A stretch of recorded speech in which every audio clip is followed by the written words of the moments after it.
Queridos irmãos em Cristo Jesus, aqui estamos para mais uma mensagem do programa Ágatos Brasil, cujo propósito é buscar em Deus a realização de um grande avivamento nas nossas muitas igrejas. Não importa a denominação, o que importa é que as igrejas do Senhor Jesus Cristo experimentem um avivamento de verdade, de fato. Agora, desta manhã, eu vou pregar sobre Romanos 12, 1 e 2. Olha o que diz esse texto belíssimo. Rogo-vos, pois, irmãos, pelas misericórdias de Deus, que apresenteis o vosso corpo por sacrifício vivo, santo e agradável a Deus, que é o vosso culto racional. E não vos conformeis com este mundo, mas transformai-vos pela renovação da vossa mente, para que experimenteis qual seja a boa, agradável e perfeita vontade de Deus. Que texto rico, que texto de advertência maravilhoso. E o tema dessa mensagem é uma pergunta. Você vive uma nova vida? O irmão, a irmã vive uma nova vida? Então escute essa. Escute essa. O apóstolo Paulo levantava, melhor dizendo, um rogo. O que é um rogo? Um clamor, uma súplica contundente. Ele estava considerando o que se deveria esperar de uma nova vida. A nova vida em Cristo. A nova vida de alguém regenerado pela ação do Espírito Santo de Deus. Não se trata de uma criatura reformada, de uma nova edição de uma criatura, não, mas uma nova criatura mesmo. Na verdade, é o que se espera para um avivamento, que os crentes vivam, de fato, como novas criaturas e não como pessoas reformadas. Para fazermos uma comparação, eu tive muitos carros velhos, e os irmãos talvez já tenham tido, e quantas vezes eles iam apodrecendo, a gente fazia uma lanternagem daqui, lixava dali, pintava bonitinho, ficava bonitinho, e a gente dizia, está novo. Novo nada. Pouco tempo depois voltava a apodrecer, e às vezes no mesmo lugar. Reformava daqui, reformava dali, mas eles não ficavam novos. Apenas pareciam novos. Mas isso não nos interessa na condição de crentes. Em termos de avivamento, isso não interessa.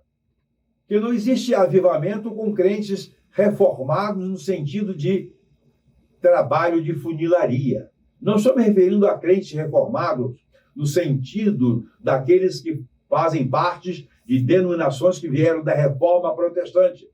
Ah, fulano é um reformado. Esse reformado não tem nada a ver com reconstituição do ser, e sim com um princípio denominacional que serve. Sem isso, sem esse verdadeiro avivamento, sem essa verdadeira nova vida, nós não teremos avivamento, mas teremos um negócio diferente, que é barulhamento. Barulhamento é o que mais existe. Igrejas que avivamento não têm, espirituais não são, crentes de fato talvez não, mas que têm um barulho ótimo, é o que mais conhecemos. Mas qual é o rogo de Paulo? Qual é o clamor que Paulo levantava?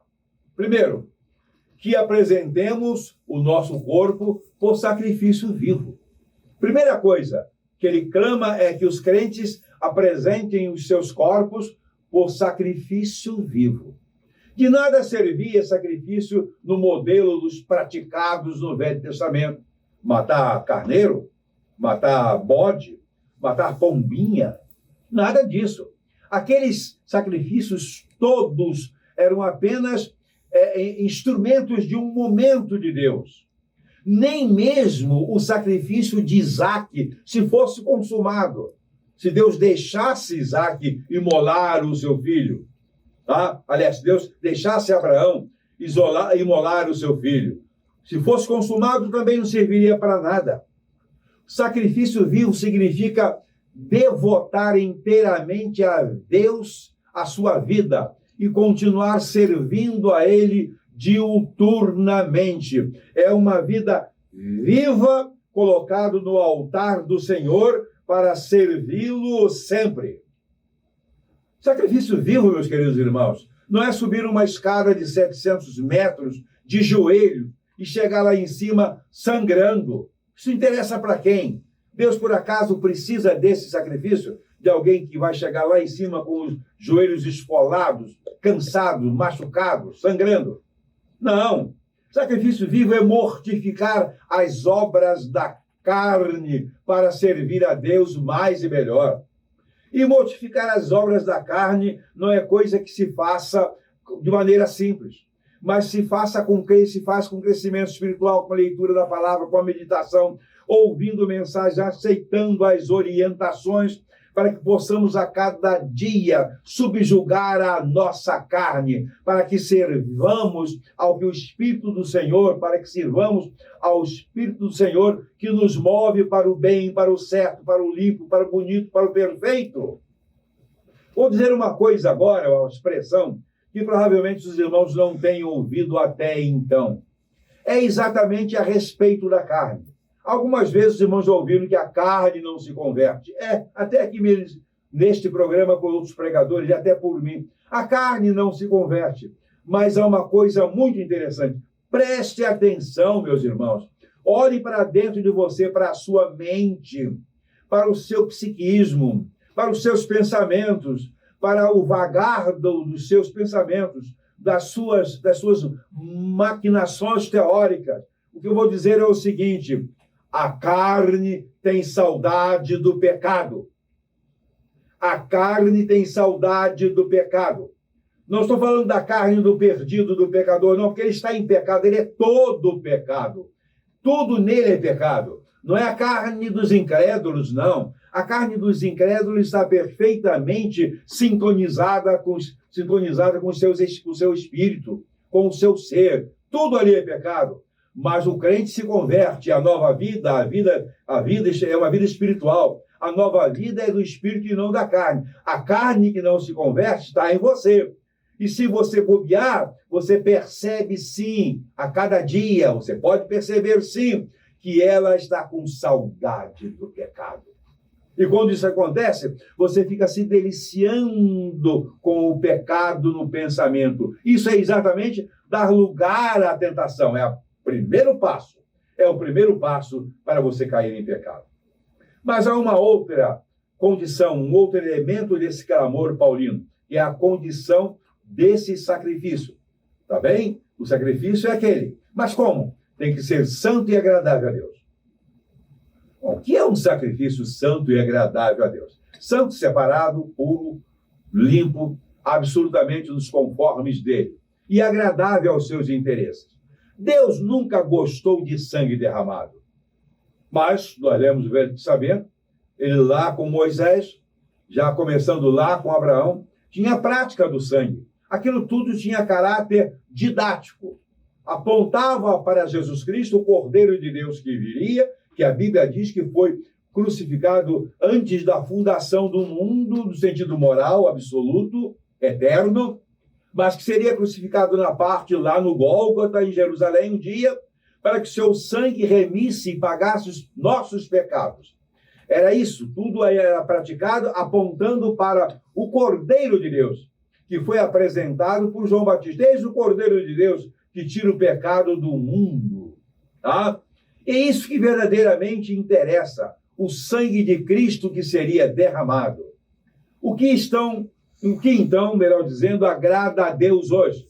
O que agrada a Deus hoje? A colocação de nossas vidas no altar do serviço e santidade. Serviço e santidade a Deus. Esse é o sacrifício santo e agradável a Deus. O que gosta de sangue, eu digo o que gosta, porque não é uma pessoa. E se não é uma pessoa, não pode ser quem? O que gosta de sangue é o diabo. Nas cerimônias macabras de macumba e outros ritos por aí, tem sempre o sangue, o sangue, o sangue, o sangue, o sangue. Mas isso não é sério, isso não é bom, isso não é puro, isso não é santo. Uma terceira razão pela qual Paulo clamava é sobre a forma de culto. A forma de culto que Deus exigia e exige.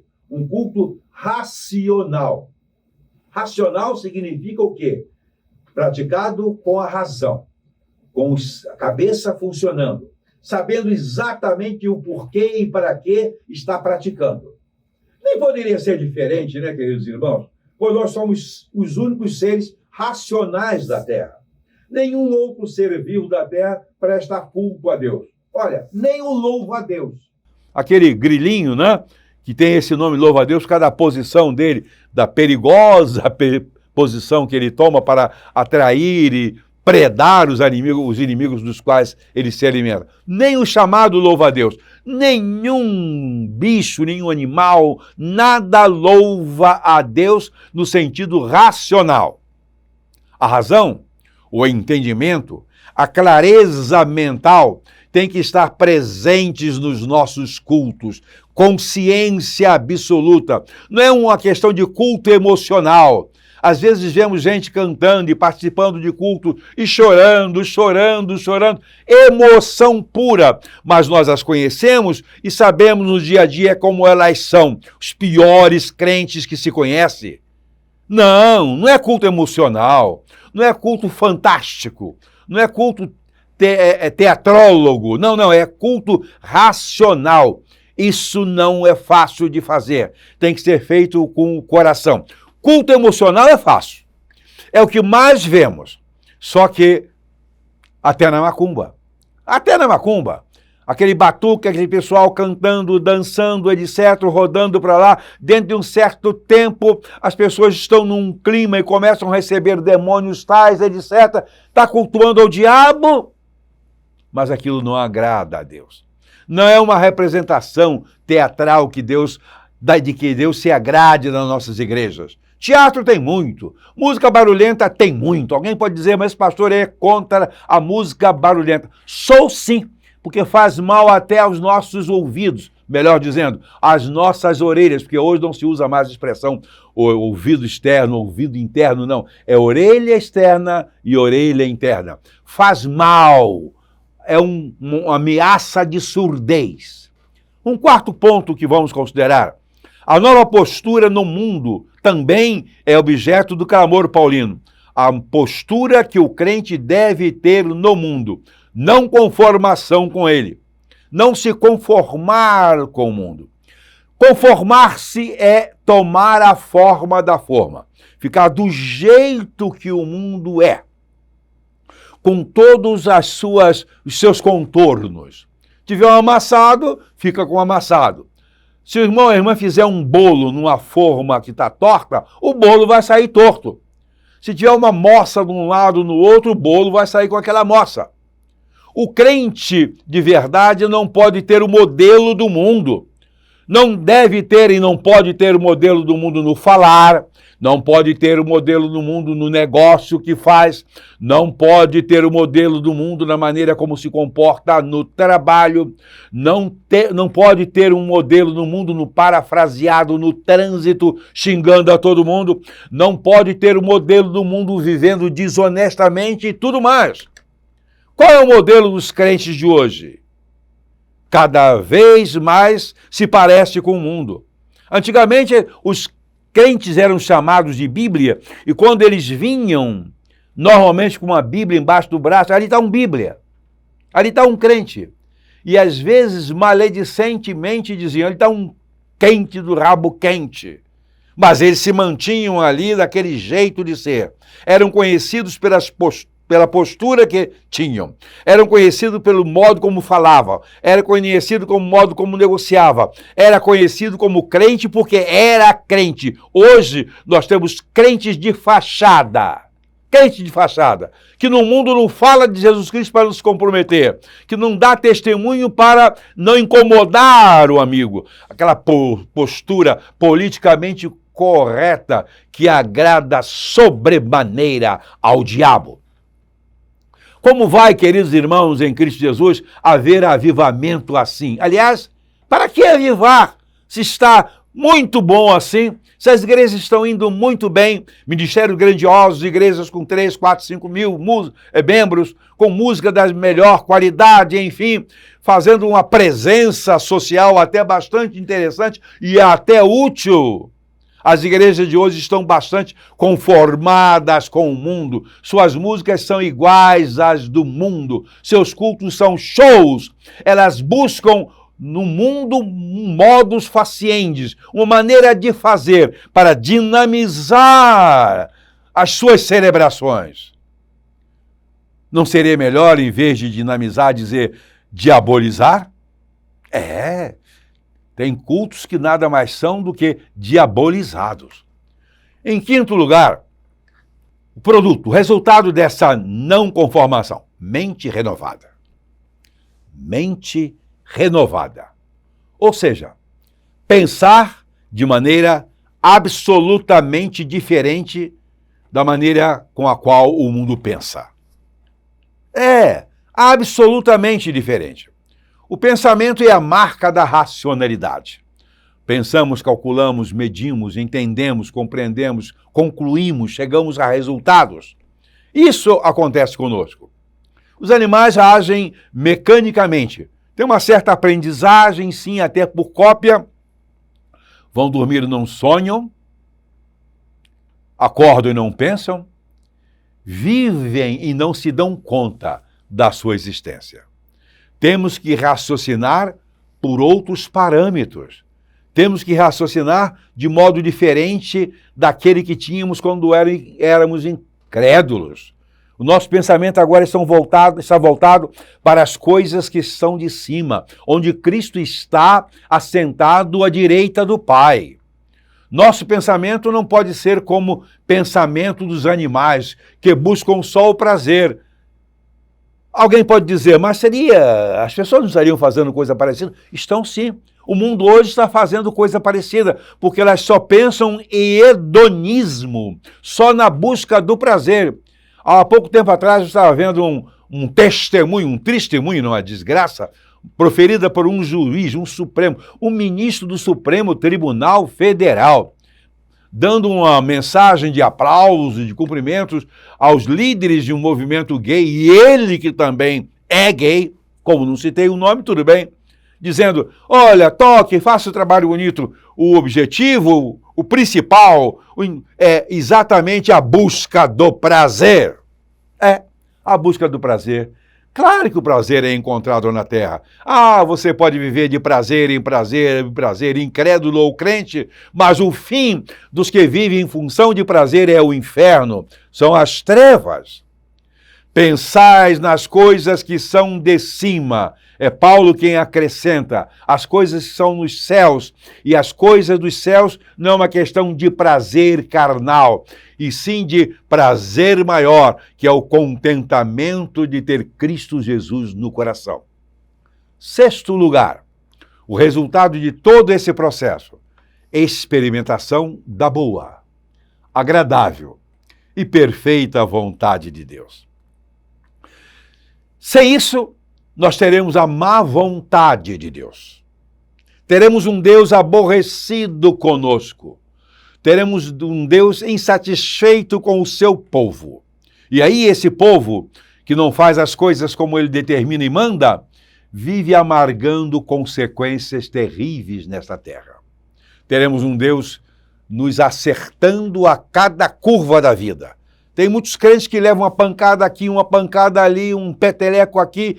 Senhor, mas eu vou na igreja, eu dou até o dízimo, estou tendo problemas aqui e ali. Pense bem, olha para a sua vida, olhe para o seu dia a dia, para o modo como você vive, como você fala, como você pensa, como você negocia, como você conversa. Não nos esqueçamos, queridos irmãos, que continua sendo horrenda coisa cair nas mãos do Deus vivo. Continua sendo. A Bíblia não mudou. Horrenda coisa é cair nas mãos do Deus vivo. Ele espera de nós que preenchamos os requisitos para a viabilização do avivamento. Isso é, vivendo de modo diferente do mundo. Ele pretende, espera, que nós façamos isto. É a nossa parte. e que Deus a todos abençoe. Amém.